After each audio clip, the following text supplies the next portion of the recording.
Capítulo 16.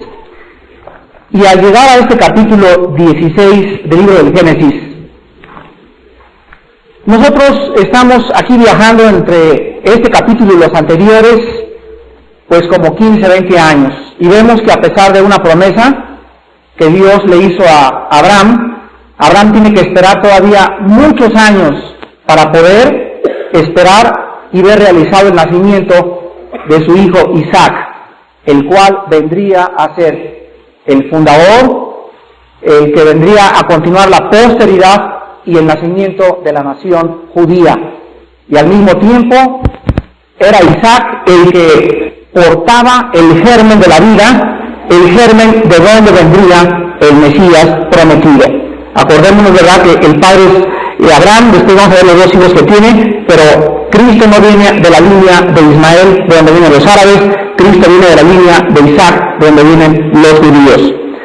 Mientras tanto, nos damos cuenta al entrar en este capítulo que Sarai, la esposa de Abraham, comienza a verse en el espejo y comienza a ir al ginecólogo y le dicen todos los médicos: señora, usted de veras fisiológicamente, clínicamente, médicamente no es apta para poder tener niños.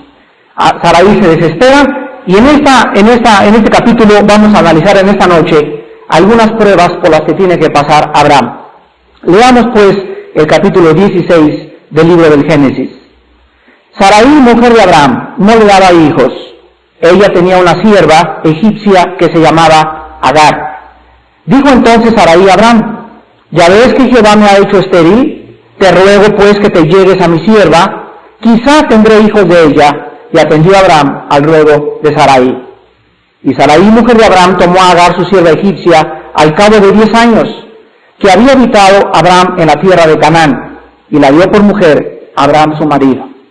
Él se llegó a Agar, la cual concibió, y cuando vio que había concebido, miraba con desprecio a su señora. Entonces Sarai dijo a Abraham: mi afrenta sea sobre ti. Yo te di mi sierva por mujer, y viéndose encinta, me mira con desprecio. Juzgue Jehová entre tú y yo. Y respondió Abraham a Sarai: he aquí tu sierva está en tu mano, haz con ella lo que bien te parezca. Y como Sarai la afligía, ella huyó de su presencia. Y la halló el ángel de Jehová junto a una fuente de agua en el desierto, junto a la fuente que está en el camino de Shur. Y le dijo: Agar, sierva de Sarai, ¿de dónde vienes tú y a dónde vas? Y ella respondió: huyo de delante de Sarai mi señora. Y le dijo el ángel de Jehová: vuélvete a tu señora y ponte sumisa bajo su mando. Le dijo también el ángel de Jehová: multiplicaré tanto tu descendencia que no podrá ser contada a causa de la multitud. Además le dijo el ángel de Jehová: he aquí que has concebido y darás a luz un hijo, y llamarás su nombre Ismael, porque Jehová ha oído tu aflicción. Y el hombre será fiero, su mano será contra todos, y la mano de todos contra él, y delante de todos sus hermanos habitará. Entonces llamó el nombre de Jehová que con ella hablaba: tú eres Dios que ve, porque dijo: ¿no he visto también aquí al que me ve? Por lo cual llamó al pozo, pozo del viviente que me ve. He aquí está entre Cades y Bered. Y Agar dio a luz un hijo a Abraham, y llamó a Abraham el nombre del hijo que le dio a Agar, Ismael. Era Abraham de edad de 86 años cuando Agar dio a luz a Ismael. Hay algunas pruebas. En el capítulo 12, Abraham, tomando nota a los que siguen el estudio, la primera prueba de Abraham fue la prueba de las ataduras. En esta prueba, la pregunta que cabía era: ¿amaría más Abraham a Dios que a su familia? ¿Se acuerdan ustedes que en el Nuevo Testamento la Biblia nos dice: aborrecerás a tu familia, a tus hermanos, etcétera, etcétera? y el que esté dispuesto a seguir o a hacer más caso de la familia que a Cristo no es digno de ser mi discípulo. En otras palabras, cuando nosotros nos convertimos, Cristo nos advierte y nos dice también en el Nuevo Testamento: por causa de tu fe en mí serás perseguido. Y Mateo 10 dice: la persecución comenzará dentro de tu propia casa. No te van a perseguir porque andas vendiendo marihuana, ni porque estás con los testigos de Jehová, ni porque estás con los Hare Krishna, ni porque eres comunista. Te van a perseguir por causa de mi nombre. Dice en Juan 15: el mundo os aborrecerá, pero esto lo hacen por causa de mi nombre. Y todo cristiano tiene que pasar esta prueba, la prueba del compromiso o de las ataduras con la familia. Cuando tú te conviertes, tu familia va a querer seguir trayendo o poniéndote presiones sobre tus antiguas tradiciones. Y la pregunta que cabe es: ¿serás tú más fiel a Dios que a los de tu propia casa? La segunda prueba de Abraham era la prueba de las necesidades materiales. Acordémonos que viene una grande hambre. Dios va de alguna manera a proveer para que nuestra vida cristiana algunas veces nosotros tengamos necesidades materiales.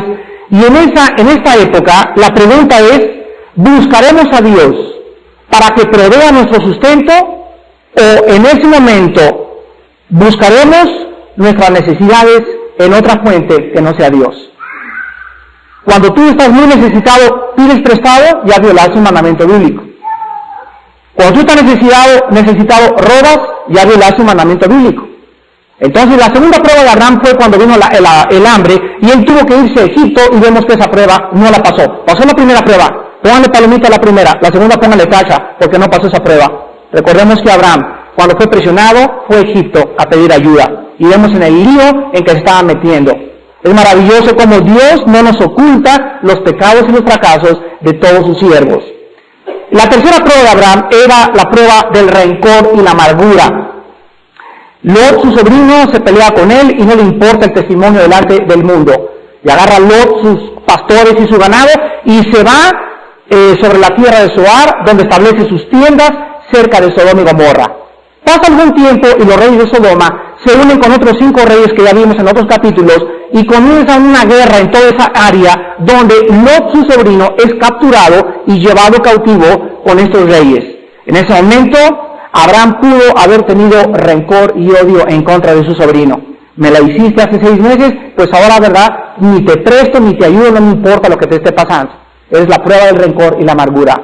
¿Cuántos de nosotros también en la vida cristiana tenemos que pasar esta prueba? Y fíjense ustedes que esta prueba, el que no la pase no es cristiano.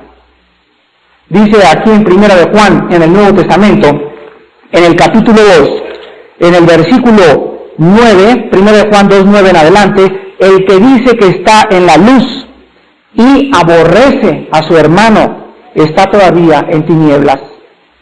El que ama a su hermano permanece en la luz y en él no hay tropiezo. Pero el que aborrece a su hermano está en tinieblas, anda en tinieblas y no sabe a dónde va, porque las tinieblas le han cegado los ojos.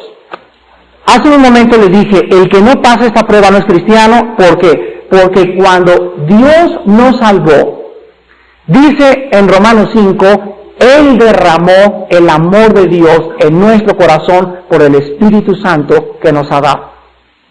Y en cuanto el Espíritu Santo ha entrado a mi vida, ha traído consigo la luz, el amor y la verdad.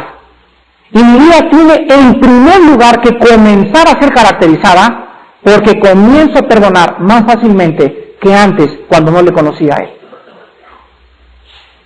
Y cuando ustedes hay todavía ahorita rencor o odio contra tu ex suegra o cuñado o hijo, padre o lo que sea, y no puedes sacarlo de tu vida y de tu corazón, lo más probable es que ni siquiera el amor de Dios tenga derramado en tu corazón. Ahora, no le estoy diciendo de que de vez en cuando nos enojamos contra alguien y tenemos ganas hasta de pegarle, no me refiero a eso, me refiero a un odio continuo, a un rencor que ya tienes 20 días, un mes, 6 meses, un año en tu corazón con él. A eso me refiero. Y ningún cristiano puede tener ese rencor y odio contra nadie. Esto lo mencionábamos en el desayuno pasado, en los pecados del Espíritu Santo, que es uno de los pecados que más le causan dolor al Espíritu de Dios, el rencor y la amargura contra alguien. Aquí se tendría que preguntar entonces, ¿mostraría Abraham egoísmo al oír que su sobrino estaba capturado? ¿O cedería sus derechos y hasta su propia vida arriesgaría por causa de aquel que le odiaba y que no quería seguir con él? ¿Cuánto más nosotros que hemos sido perdonados debemos amar? Dice Cristo en Mateo 5, orad por vuestros enemigos, orad por los que os ultrajan y os persiguen, para que, fíjense lo que dice Cristo, para que seáis hijos de vuestro Padre que está en el cielo. Y la otra prueba que pasó a Abraham, después de que ya rescata a Lot y todo, se acerca al lugar donde estaba su sobrino y lo deja cerca de Sodoma, llega el rey de Sodoma, ¿se acuerdan? Y le quiere ofrecer a Abraham una buena cuenta de cheques, unos dólares y tortibonos y petrobonos y quién sabe qué tantas cosas. Y esta prueba de Abraham era la prueba del compromiso con el mundo. La prueba del compromiso con el mundo. ¿Aceptaría Abraham el dinero del rey de Sodoma, estableciendo de esa manera un compromiso con el mundo? ¿Cuál es la prueba del compromiso con el mundo nosotros? Bueno, cuando eres cristiano y comienzas a caminar en tu vida cristiana, los poderes del mal van a enviar a tu vida personas que te van a decir, vamos a poner un negocio, y vamos a poner una tortillería, o vamos a poner una pastelería, y esa persona no es cristiana. Y la Biblia dice que no hagamos una sociedad continua, no tengamos un yugo continuo, no tengamos una unión permanente continua con los incrédulos. No nos dice no tengan amigos incrédulos. Dice en 1 Corintios 5, en este caso no sería necesario irnos de monjes, ¿verdad? Y dejarnos la barba larga. Se nos dice no hagan unión permanente. O sea que tu mejor amigo no sea un incrédulo, que tu mejor amiga no sea una incrédula, que el socio de tu negocio no sea incrédulo. Porque esta unión permanente va a causar tarde o temprano tropiezo. ¿Por qué? Porque ellos están en las tinieblas y tú estás en la luz. Entonces el compromiso con el mundo es cuando tu familia te dice, acompáñanos a nuestra religión. Yo he oído cantidad de cristianos que me dicen, Armando, mi familia me dijo, si tú vienes a nuestra iglesia, nosotros vamos a la tuya. En ese momento tú estás haciendo un trato y ya no es el Espíritu Santo el que los trae a la iglesia. En ese momento van por conveniencia. Entonces tú no puedes venderte ni comprometerte y decirte, yo voy a tu iglesia y tú vienes a mi iglesia. En ese momento tú le dices, yo no voy a tu iglesia porque estoy convencido de mis convicciones. Si tú quieres venir a la mía es porque no estás convencido de tus convicciones. Entonces ven y te ofrezco para que conozcas y tengas un poco más de luz acerca de tus convicciones religiosas. Pero el compromiso con el mundo nos está tocando todos los días a la puerta para unirnos con ellos. Y ahora en el capítulo 16 encontramos la prueba más difícil de los cristianos. La prueba más difícil de los cristianos. ¿Saben cuál es? La prueba de la paciencia. Esa es la prueba más difícil de la vida cristiana. Y le voy a poner un poco más de tiempo a esta prueba. Vemos nosotros, de acuerdo al versículo 16 de este mismo capítulo, que Abraham ahorita tiene 85 años y Sarai 75. Le llevaba 10 años Abraham a Sarai. Sarai, cuando fue a Egipto, probablemente Agar, su sierva, pertenecía a alguna casa en Egipto, y cuando el faraón le entregó a Abraham ganado, etcétera, etcétera, saliendo con la gracia de Dios, probablemente Agar, la sierva de Sarai, venía con esa dote que el faraón le dio, y pasaron 10 años desde la prueba de Egipto, cuando Sarai se da cuenta que ella no puede tener hijos, y le dice a Abraham, ¿sabes qué? Métete con mi sierva. Nosotros vemos algo muy importante de acuerdo a las costumbres de ese día. Desde el momento que Agar, la sierva egipcia, era la sierva de Sarai, desde ese momento los hijos que los esclavos o siervos tuvieran le pertenecían a los amos. Entonces Sarai dijo, bueno, métete con mi sierva, y si nace un niño, el niño me va a pertenecer a mí porque tú eres mi sierva. Entonces bajo esta situación y estos atenuantes comenzaron a desesperarse los dos. Y la primera que se desesperó, adivinen quién fue. La mujer. Esto es absolutamente normal. Miren, en primera... y vamos a ver, sí es normal, o sea, no se asusten. Y vamos a ver por qué. Miren, en 1 de Pedro capítulo 1, vamos a ver varios pasajes sobre la paciencia. En 1 de Pedro 1, de los versículos del 6 al 7, el apóstol Pedro escribe estas palabras y dice, en lo cual ustedes se alegran, aunque ahora por un poco de tiempo. Si es necesario, tengáis que ser afligidos en diversas, ¿qué dice? Pruebas. Y vean la prueba de la cual él está hablando. Para que sometida a prueba, o puesta a prueba, vuestra fe, mucho más preciosa que el oro, el cual aunque persevere se prueba con fuego, se hallada en alabanza, gloria y honra cuando se ha manifestado Jesucristo. Aquí Pedro en los versículos anteriores estaba hablando y diciendo, bienaventurados aquellos que han conocido que Cristo nos ha hecho renacer para una esperanza viva por medio de su resurrección, para una herencia incorruptible, inmarcesible, incontaminada, guardada para vosotros en el cielo, que sois guardados por el poder de Dios mediante la fe. Y después de este pensamiento, Pedro comienza a decirnos, miren ustedes la esperanza a la que Dios nos ha llamado, y nuestra esperanza tiene una base, la resurrección de Cristo. Ahora nos dice, ahora quiero que bajen a la tierra, y quiero que sepan que mientras ustedes están peregrinando, y mientras están caminando, y mientras esa herencia que nos está esperando en el cielo, la podemos obtener totalmente, aquí abajo ustedes van a ser puestos a prueba. ¿Qué cosa es lo que está poniéndose a prueba en nuestra vida? Lo más importante que tenemos en toda la vida cristiana. Aquí lo dice. Nuestra fe. Ahora, es tan importante que nuestra fe sea probada, porque si nosotros no somos probados, o nuestra fe no es probada, no podemos saber si somos cristianos. Y la única forma en que tú puedas descubrir que eres cristiano es pasar la prueba de la fe, la prueba de la persecución. La aflicción que el mundo comienza a desatar en contra de tu persona por causa de Cristo. Si tú te avergüenzas de Cristo en tu escuela, o con tus amigos, o con tus vecinos, en ese momento tú sabes que no has nacido de nuevo. En ese momento Cristo dice, el que se avergüence de mis palabras, yo también me avergonzaré de él el día que yo venga con toda mi gloria. Entonces, ¿por qué permite Dios las persecuciones? Para que nuestra fe sea aprobada. Ahora, vean ustedes en Romanos capítulo 5, que después de que esta fe es probada, comienza de una manera precisa, de una manera exacta, el cristiano a tener otra clase de persecuciones, o de pruebas, o de aflicciones. Y comenzamos a preguntarnos, bueno, pero es que yo me convertí y ahora las cosas me están saliendo no muy bien, que digamos. Y de repente me están saliendo mal, etcétera, etcétera. Y dice en el capítulo 5, Romanos versículo 3, y no solo esto, sino que también nos gloriamos en las tribulaciones, sabiendo que la tribulación produce paciencia. En otras palabras, la palabra tribulación aquí usa la palabra griega tilipsis, que significa presión, o opresión, o apretar. Y cuando tú estás en una situación apretada, por ejemplo, en un elevador, y ahí está toda la gente a tu alrededor, y de repente se para el elevador entre el segundo y el tercer piso, ¿qué haces? ¿Qué haces? ¡Sáquenme! ¡Ah! Mira, en primer lugar, va a estar difícil, ya un señor que dice, por favor, señora, cálmese, no se ponga histérica, neurótica, ni paranoica, ya le hablamos, ya apretamos el botón rojo, ya van a venir por nosotros, no le queda más que esperar.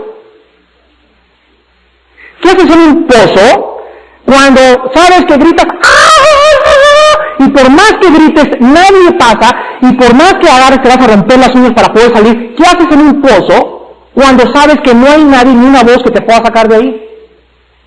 Una cosa, si te desesperas te puedes morir hasta de un ataque cardíaco. Y no te queda más que sencillamente decir, no hay medio humano que me saque de aquí, no hay por qué gritar, no hay nada que pueda hacer más que sentarme en el pozo, cruzar los brazos y decirle, Padre Santo, tú me estás viendo. ¿No es verdad?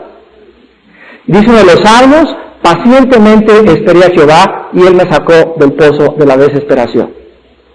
En otras palabras, Dios nos va a llevar a situaciones en nuestra vida donde no vamos a ver la salida. Por acá la familia nos abandonó, por allá mis amigos también, no hay ninguna ayuda física, y en ese momento dice el Salmo 37, espera en Él hará. Espera en Él, Él te dará ese dinero que necesitas, espera en Él te sacará el pozo de la desesperación, pero es necesario que nosotros aprendamos a esperar. Ahora, ¿por qué quiere Dios que aprendamos a esperar? ¡Chihuahuas! ¿Por qué no nos da las cosas inmediatamente? Bueno, en Hebreos capítulo 6 y en el capítulo 10 también de los Hebreos, encontramos dos versículos secretos. Y Abraham tenía que aprender esto. Y dice en Hebreos 6:12. Hebreos 6:12. A fin de que no os hagáis perezosos, sino imitadores de aquellos que por la fe y la paciencia heredan las promesas. Vean lo que dice este versículo, mis queridos hermanos. ¿Cuántas promesas hay en la Biblia? ¿Alguien sabe cuántas promesas hay en la Biblia? ¿O tiene idea? Hay más de 5.500 promesas en la Biblia para el cristiano. Ninguna sola de ellas que alcanza el favor de Dios. Y los jóvenes son bien desesperados para encontrar novia. Y cuando el joven se convía y comienza a que las vean, y comienzan a ver los estudios a flechar o a ligar, o comienzan a ir a reuniones con el objeto de ligar o de buscar, en ese momento van a escoger a alguien que no es de Dios. Pero el joven que sabe que en Cristo tiene la promesa de que hay por ahí un muchacho y hay una muchacha que Dios me promete, no sé, a lo mejor va a ser china o japonesa o tlaxcalteca o zapoteca, no sé de dónde vendrá, pero yo lo único que sé es que hay algo que Dios, desde que estaba en el vientre, dijo, va a ser desde que para él, para Juan, y desde que ella creció de niña, sabía que era para mí. En ese momento no me queda más que esperar pacientemente. ¿Por qué? Porque dice aquí el versículo que si yo no tengo paciencia para heredar, no heredo esa promesa. Dios me dice, yo voy a proveer para ti un trabajo decente, etcétera, etcétera, y si yo no sé esperar, no voy a heredar ninguna promesa de Dios.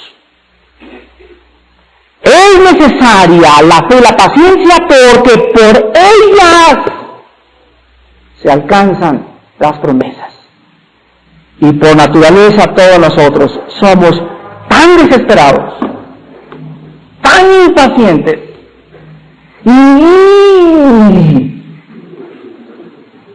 no podemos por naturaleza esperar. Entonces Dios conoce la naturaleza de nosotros, Dios sabe, nos crió que somos impacientes por naturaleza y que siempre queremos ayudarlo a Él.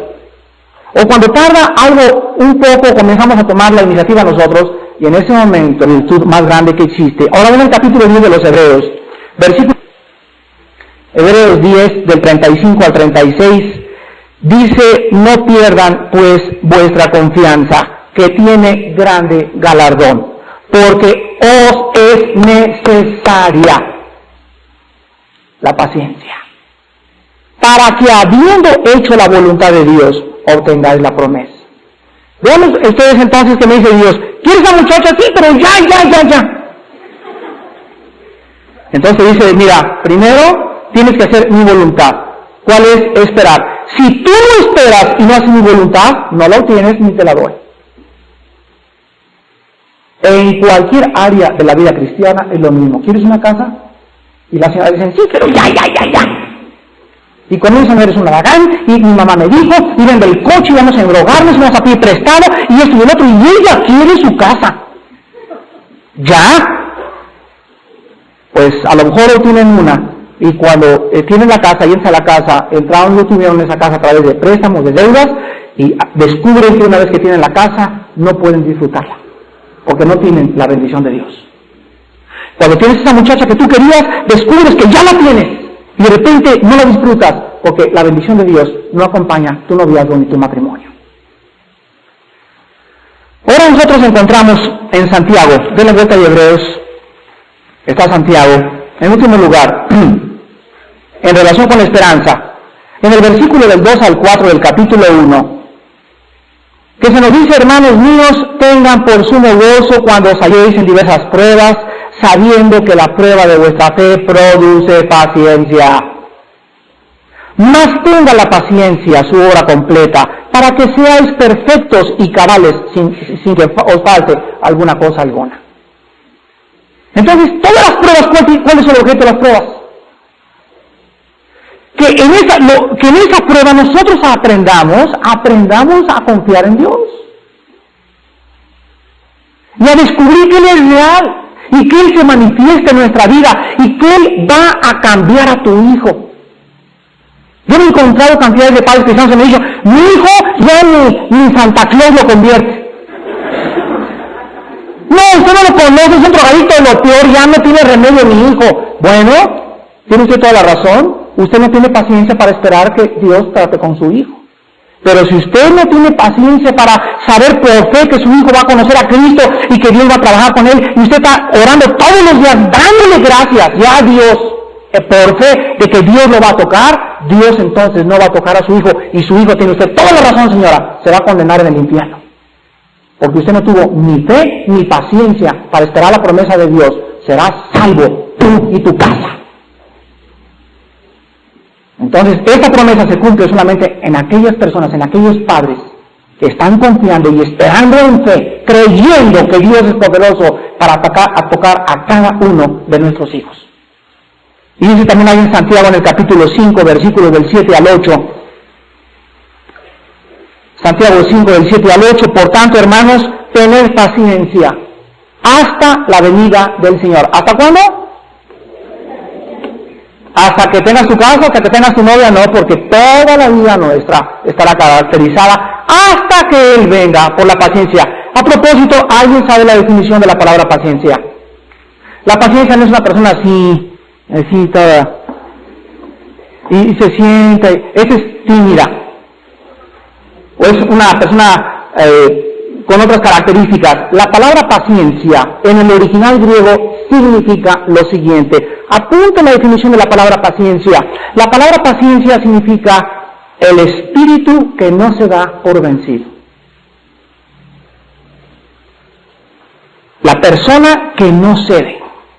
La persona que persiste, y el marido cada vez está peor, y llegó más borracho anoche, y más borracho todos los días, y la señora espera en esa promesa de que Dios va a tocar a su esposo, y no se da por vencida.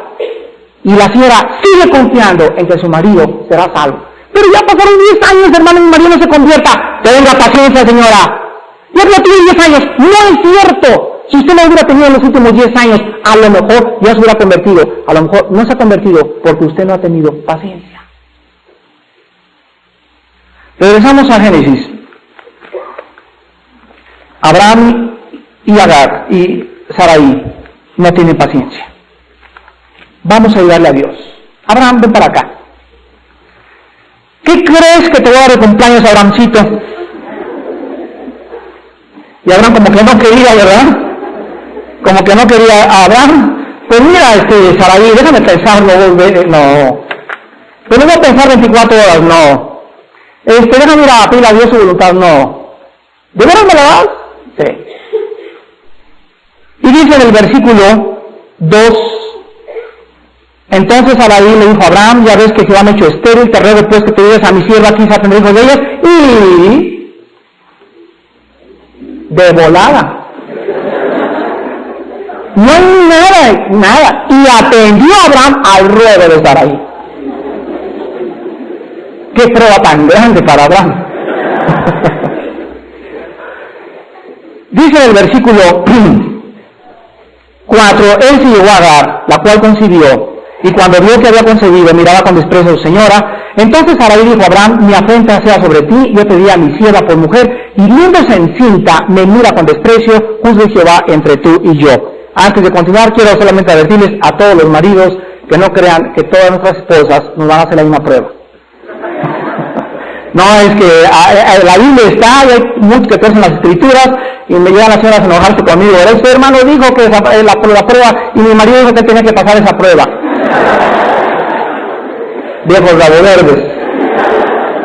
Quiero que noten aquí la tercera enseñanza en esta noche, y dice el versículo 5, viene Sarai con Abraham, y le dice, mi afrenta sea sobre ti. Fíjense ustedes, ahora se enoja, o sea, ya se embaraza a Agar, y entonces, ya que está embarazada, comienza a mirar con desprecio a Sarai. ¿Por qué? Porque ahora ella se da cuenta que ella es la portadora verdaderamente de aquello que Abraham busca. Y como él era el patriarca, Agar sabe, la sirvienta, que en ese momento ella tiene más poder que Sarai, la esposa verdadera de Abraham.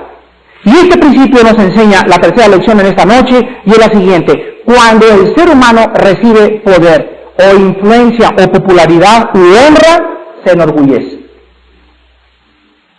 Se enorgullece. Ay, es otra prueba que vamos a pasar todos nosotros cuando viene la popularidad, y cuando vienen los barberos, y cuando viene el dinero a tu vida, y de repente sacaste la lotería, te van a sobrar las amistades. Te van a sobrar las amistades. Y nosotros descubrimos esto en el versículo mexicano. No sé cuántos de ustedes lo hayan oído, pero hay un dicho mexicano que dice: dale a un indito bajado del cerro una gorra y una chapa de policía y cambia su personalidad. A ver si me entendieron. O sea, baja del cerrito así todo humildito, de rey timidito y nada. Pero el momento que es investido con autoridad y con una chapa y una macana, en ese momento se transforma en otra persona.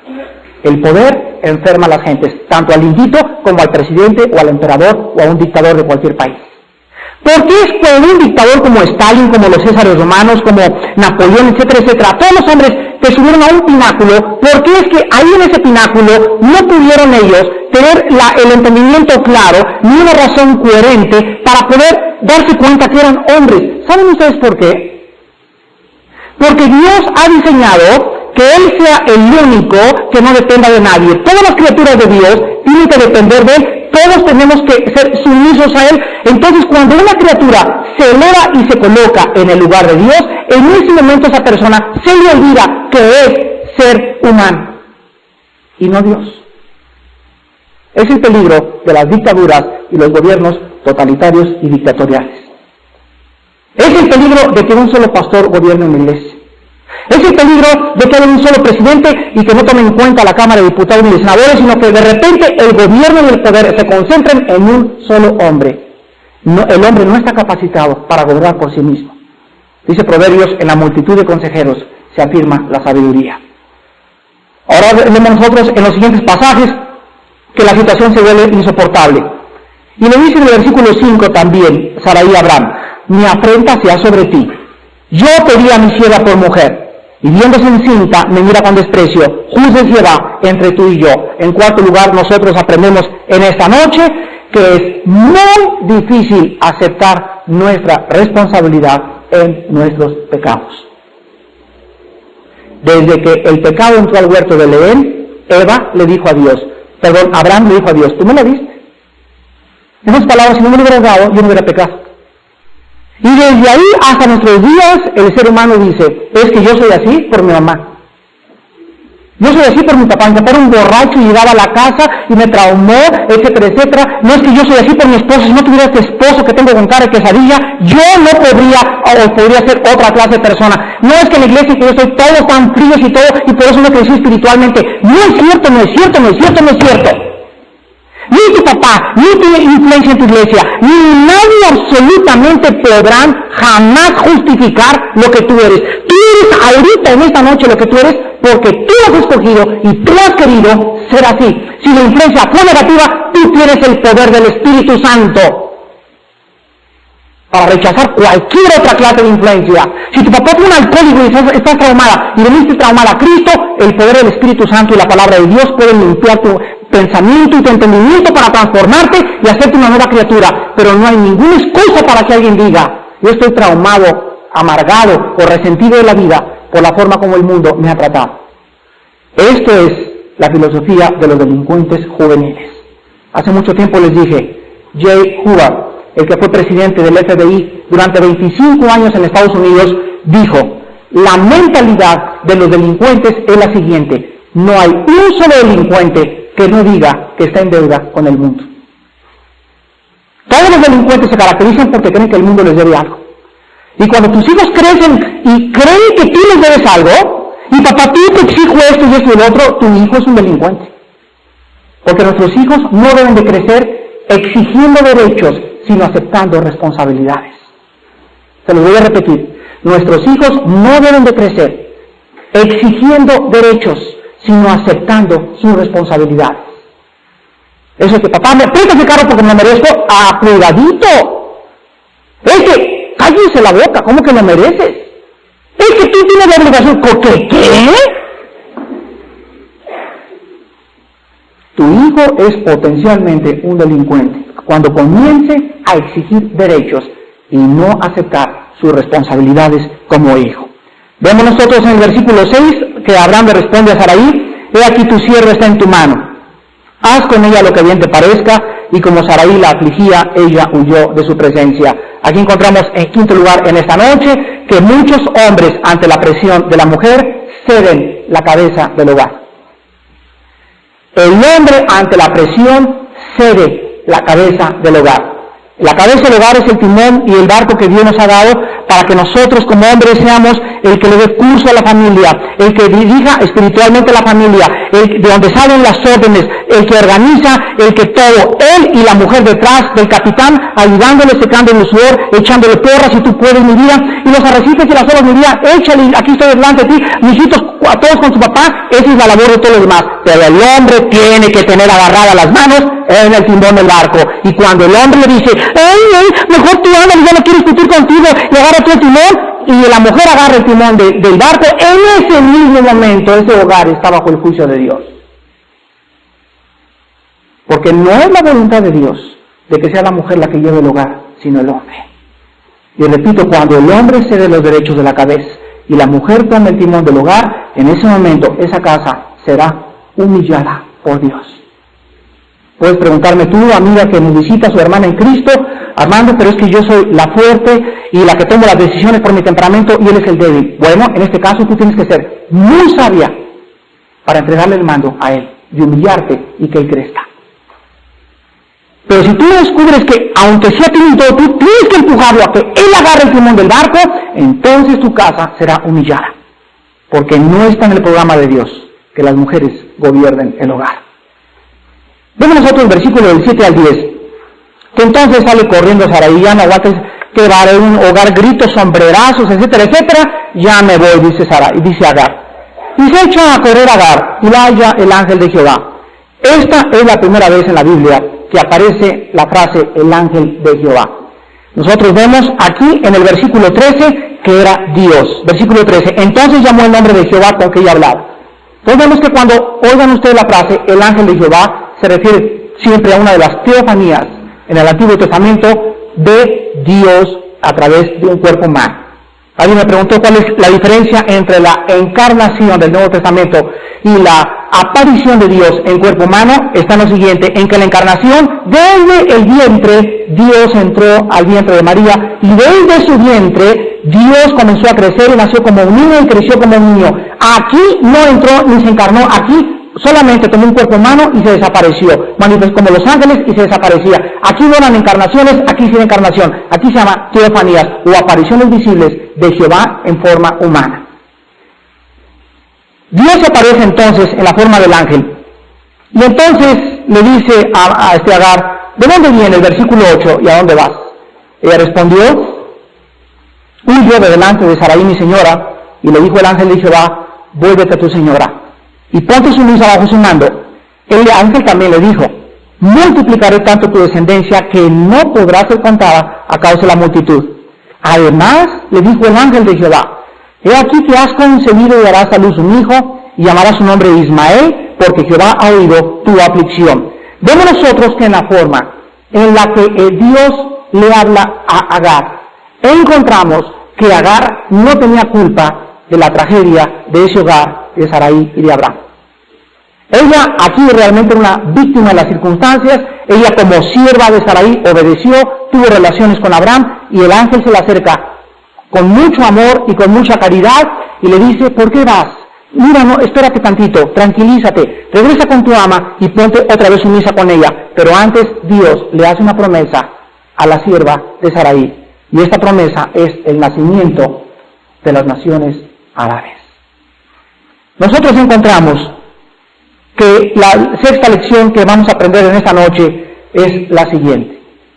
Es maravilloso, escuchen qué lección más preciosa. Es maravilloso cómo Dios puede cambiar nuestras circunstancias a nuestro favor y volverlas bendiciones.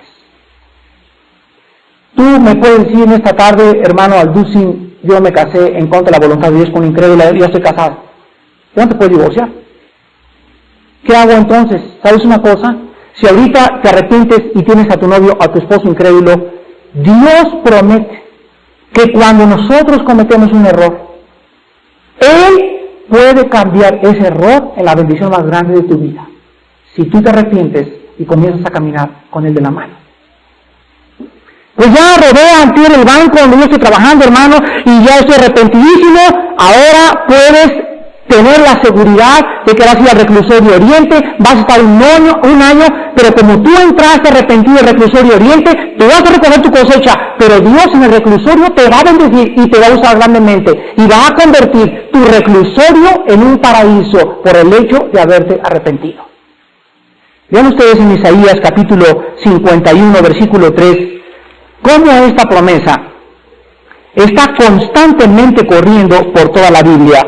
Isaías 51:3. Ciertamente consolará Jehová a Sión, consolará todas sus soledades y cambiará, fíjense lo que dice, su desierto en paraíso y su soledad en huerto de Jehová. Se hallará en ella alegría y gozo, alabanza y voces de canto.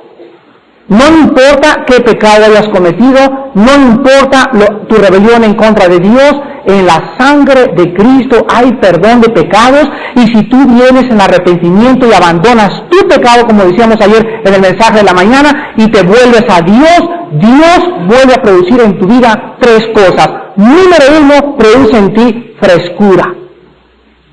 Número 2, fragancia. Y número 3, fruto. Pero la promesa es maravillosa. Si nos volvemos a Dios, Él nos bendecirá. Y encontramos en último lugar entonces que se le promete a esta muchacha, Agar, que nacería un hombre llamado Ismael, y la palabra Ismael significa Dios oye. Pero quiero acabar en esta noche, y vamos al libro del Gálatas capítulo 4, para entender lo que simboliza Agar y Sarai en la Biblia. Gálatas capítulo 4. El otro día que estaba yo haciendo este estudio y estaba con mi concordancia buscando en todas las partes donde aparece la palabra Agar y Sarai, encontré que eran muy pocos, pero el mayor de todos ellos era Gálatas capítulo 4. Y qué enseñanza tan preciosa en una alegoría. Antes que nada, quiero que apunten lo que significa la palabra alegoría. Alegoría es una metáfora ampliada. O sea, es una descripción de algo bajo la imagen de otra cosa. Bueno, segunda pregunta, ¿qué es una metáfora? Una metáfora es la comparación entre dos cosas diferentes. Por ejemplo, cuando Jesús dice, yo soy la puerta, Él se está comparando con una puerta, pero Él realmente no es una puerta, se compara con una puerta, es una metáfora. Cuando dice, yo soy el pan de vida que descendió del cielo, está usando una metáfora. Está comparando que así como el pan viene y alimenta a través del maná a los hombres, Él también bajó del cielo como un alimento, pero no físico, espiritual. Cuando Él dice, yo soy el agua de la vida, no es que Él sea el agua, sino que Él se compara a los productos o a los resultados de tomar el agua. Cuando Él partió en la última cena y dijo, este es mi cuerpo que por vosotros es partido, al tomar nosotros la cena del Señor, no estamos tomando su cuerpo, porque usó una metáfora, estamos recordando su muerte, pero no estamos recibiéndolo a Él, porque es imposible que Él esté en un pan.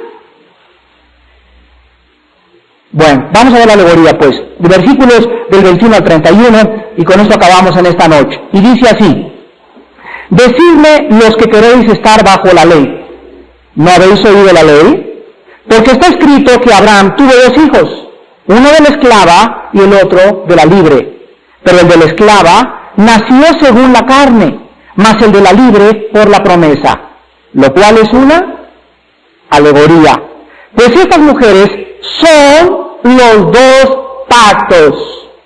El uno proviene del monte Sinaí, el cual da hijos para esclavitud, este es Agar. Porque Agar es el monte Sinaí en Arabia y corresponde a la Jerusalén actual, pues ésta, junto con sus hijos, está en esclavitud. Mas la Jerusalén de arriba, la cual es madre de todos nosotros, es libre, porque está escrito, regocíjate, oh estéril, tú que no das a luz, prorrumpe en júbilo y clama tú que no tienes dolores de parto, porque más son los hijos de la desolada que de la que tiene marido. Así que, hermanos, nosotros, como Isaac, somos hijos de la promesa. Pero como entonces el que había nacido según la carne perseguía al que había nacido según el Espíritu, así también ahora.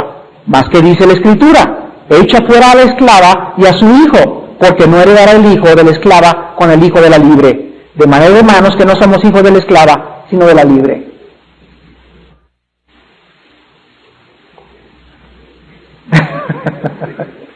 Vamos a explicarlo brevemente. En el versículo 23, en primer lugar se nos dice quién es Agar. Dice el versículo 23, el de la esclava, o sea, de Agar, nació según la carne. Número 1, Agar representa la carne, o sea, la madre de todos los que nacen naturalmente. Antes de ser cristiano, nosotros éramos hijos de la carne, porque mi madre me engendró y me dio un cuerpo en su matriz. Pero ahora dice, el que no nace de nuevo, la palabra de nuevo es de lo alto. Los cristianos ya no somos hijos de la carne, ahora somos hijos de lo alto, hijos espirituales. Los de la carne son esclavos, los cristianos son libres. Entonces Agar representa la esclavitud de la carne, Sarai representa la libertad del espíritu. Pues estas dos mujeres son los dos pactos. El uno del Sinaí, la cual la hizo para esclavitud, este es Agar. Número 2, Agar en segundo lugar representa el pacto de la ley. De la ley, del monte Sinaí. Esto es, si tú en esta noche me dices, bueno, es que hermano, yo para irme al cielo necesito hacer obras, eres hijo de Agar. Yo la conozco. ¿Qué significa esto? Que estás creyendo que por las buenas obras vas a entrar al cielo. Eres esclavo. Y tú tienes que pasar de la esclavitud a la libertad y entender que para poder entrar al cielo no tienes que estar bajo la ley. Porque los que quieren estar bajo la ley están bajo maldición. ¿Por qué? Porque nadie que esté bajo la ley, o nadie que quiera hacer buenas obras, podrá jamás entrar al cielo. La ira de Dios está sobre tu vida. Tercer lugar, versículo 25. Porque Agar es el monte Sinaí, en Agar corresponde a la Jerusalén actual. O sea, todos los judíos de ahorita, todos los judíos que están ahorita en Jerusalén y en el mundo entero, los no cristianos no son descendientes de Abraham de acuerdo a Isaac. ¿Correcto? Son descendientes de Abraham de acuerdo a Ismael. Porque están en la carne todavía. No han sido hechos libres. ¿Quiénes son los judíos del siglo XX que somos judíos, hijos de Abraham, descendientes de Isaac? Romanos 2, no los que vienen según la carne, sino los que vienen según la promesa. Nosotros somos los verdaderos judíos de la Biblia. Porque ahora somos los descendientes de Abraham. En la noche, lean ustedes el capítulo 4 de Gálatas, y él lo explica claramente. Versículo 29. Pero como entonces el que había nacido según la carne perseguía al que ha nacido según el Espíritu, así también ahora. O sea, encontramos que así como en el Antiguo Testamento, todos los descendientes de Ismael iban a perseguir a los judíos, a los descendientes de Isaac, y físicamente los árabes están contra judíos y judíos contra árabes, de la misma forma, nosotros tenemos dos naturalezas, la carne y el espíritu. Y la carne todos los días nos está persiguiendo para que le demos de comer. Y el espíritu se opone contra la carne y la carne contra el espíritu, y entre los dos hay conflicto. La vida cristiana es una vida en conflicto constante entre la antigua naturaleza que le heredamos de la esclava y la nueva que le heredamos del espíritu. Ahora veamos nosotros en el versículo 30, ¿qué dice la Escritura? Echa fuera a la esclava, o sea, la carne, y a su hijo, o sea, las obras de la carne, porque no heredará el hijo de la esclava con el hijo de la libre. O sea, la antigua naturaleza, lo leía Alan ahorita en el de buscar Romanos capítulo 6, la antigua naturaleza, dice en Colosenses capítulo 3, versículo 4 al 6, hagan morir pueblo terrenal en vosotros. Fornicación, malos deseos, inmundicia, idolatría, que es avaricia, cosas por las cuales la ira de Dios viene sobre hijos de desobediencia. Entonces tenemos que echar, así como se echó fuera la esclava, tenemos que echar fuera de nosotros las obras de la carne. Ahora veamos en el versículo 23 a Sarai. Y dice, pero el de la esclava nació según la carne, más el de la libre por la promesa. Sarai representa la promesa del Espíritu, la promesa de que en Abraham serán benditas todas las naciones. Número 26.